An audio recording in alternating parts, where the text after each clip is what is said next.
देखें, सबसे पहले जब हमारी उम्रें छोटी थी तो कुछ उस चीज़ का अंदाज़ा नहीं था हमें। अगर कुछ यादें हों तो उनमें ये था कि हम भी एक स्टेबल फैमिली हुआ करते थे, एक नॉर्मल लाइफ होती थी हमारी। मेरे वालिद साहब मुझे स्कूल लेकर जाया करते थे और खुशियाँ शायद वही थी। मगर उसके बाद 2006 में मेरे वालिद को गुमशुदा किया गया, तो वो एक दर्द था, एक तकलीफ़ था, हमें पता भी नहीं था गुमशुदगी का मतलब क्या है। तो मेरे चचा क्योंकि उस वक्त सियासत करते थे, तो उन्होंने प्रेस कॉन्फ्रेंस, उन्होंने कहा कि हम प्रोटेस्ट करें। हमारे लिए एहतजाज और रैलियाँ ये हम कभी नहीं गए थे। तो उस वक्त मेरे चचा ने मुझसे कहा कि अगर आप नारे लगाओगे तो वो आपके वालिद को लेकर आएंगे।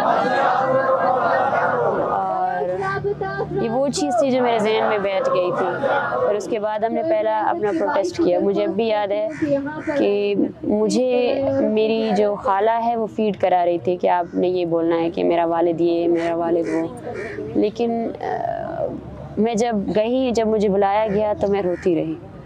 और उस वक्त ज़ाकिर मजीद बलोच, जो अब उनको 14 साल हो गए जिबरी गुमशुदगी को, उस वक्त वो स्टूडेंट थे और स्टूडेंट एक्टिविज़म के दौरान वो आए और मेरे सर पे हाथ रखा और उस वक्त उन्होंने मेरी खातिर, मतलब मैं जो कहना चाहती थी, उन्होंने वो बातें की।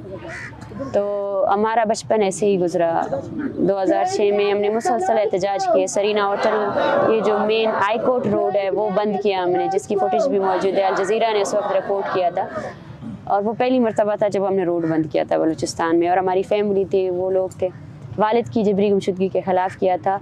और क्योंकि उस वक्त हालात तो बलसान में शुरू दिन से ही सही नहीं है, तो मुझे ये याद है कि हमारे जो कज़न थे उनको हमने दूसरी गली में रखा हुआ था और सिर्फ हम ख़वातीन ही एहतजाज कर रहे थे। हालात इतने ख़राब थे कि कोई मर्द हमारे साथ था ही नहीं। अगर मर्द था तो छोटे बच्चों के अलावा छोटे बच्चे और औरतें थी।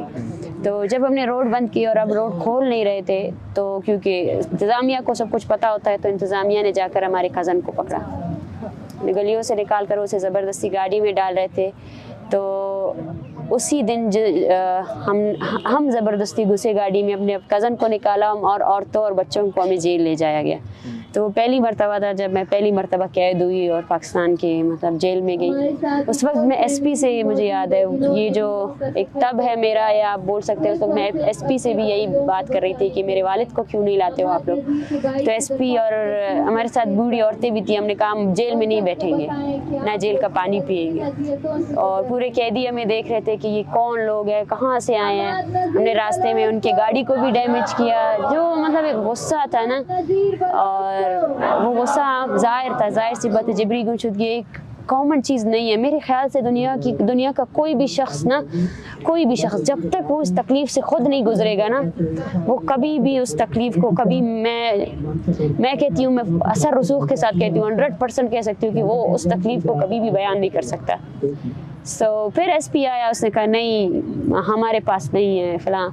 और तो वो एक जद्दोजहद थी। जब मेरे वालिद को कचहरी में पेश किया गया तो मुझे याद है कि मैं और मेरी खाला गए थे, तो उनको इतना टॉर्चर किया गया था कि उनके मुंह पर काला कपड़ा डाला गया था।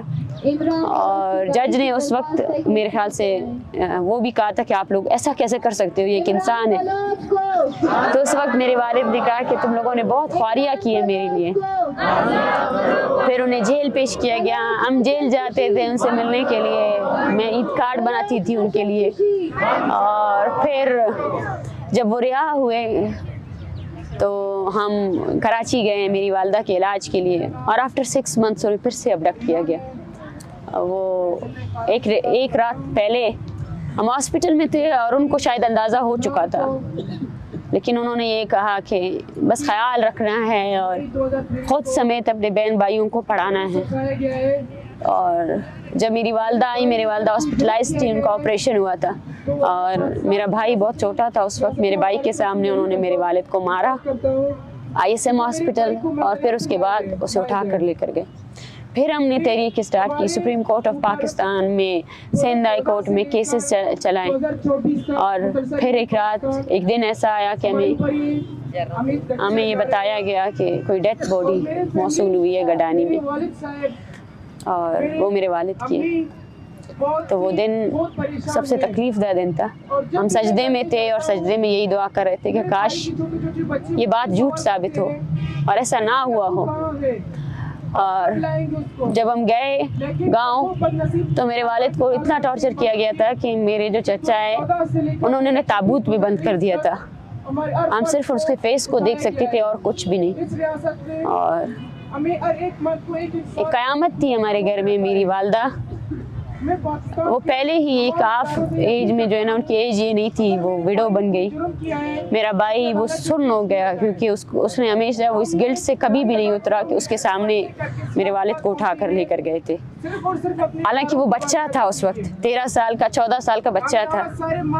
और जब मेरे वालिद को वो लोग मार रहे थे, उनके हाथ से घड़ी गिर गई थी, तो वो घड़ी भी उठाने मेरा भाई गया। वो आज भी हमारे पास है। उसके ऊपर जो स्क्रैच हैं वो हमें याद दिलाते हैं कि जब कुछ शख्स 5 मिनट में मेरे वालिद को इतना मार कर बेहोश करके ले जा सकते हैं, तो दौरान हिरासत उनके साथ क्या नहीं हुआ होगा, वो किस हालत में होंगे।